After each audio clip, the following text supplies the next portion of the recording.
Keep the Home Fires Burning. Part 2. A Woman's Work. By Simon Block. Narrated by Leanne Best.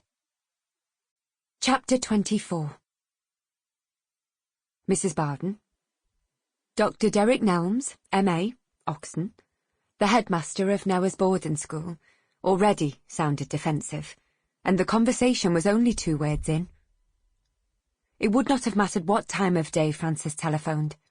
Nelms's tone became immediately wary the moment his secretary informed him Mrs. Barden was on the line. "Good morning, headmaster. How are you today?" Francis knew he didn't look forward to her telephone calls, but it didn't deter her from making them. Her priority was Noah, and how he was getting along. Was he happy? Was he making new friends? Was he coping with the workload? Could she speak to him? To which Dr. Nelms's responses were, yes, yes, yes, and I think that would be a little destabilising at this moment in time. That she called every day was the issue. "I'm feeling very well, thank you for asking, Mrs. Barden, as is young Noah." Francis could tell he was trying to preempt her inquiries. She didn't appreciate being managed at the best of times by men who saw her as an irritant, least of all by one who barely concealed his growing antipathy to her calls. "I'm very glad to hear it, headmaster. Could you be a little more specific?" Was that a sigh?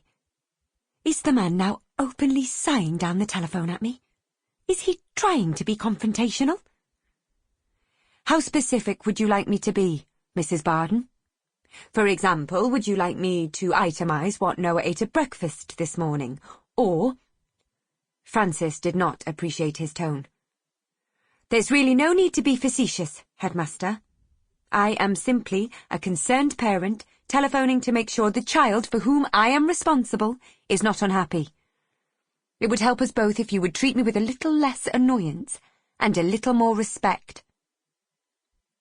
There was silence on the other end of the line, while Dr. Nelms ran through his options. He had run through them before on several occasions, but none of them had worked out as he might have wanted. Being indulgent merely encouraged Francis to keep calling. Being brusque merely got a gander up. "I'm not trying to be facetious, Mrs. Barden," he said, trying to sound emollient. "If that's true, you're not trying very hard.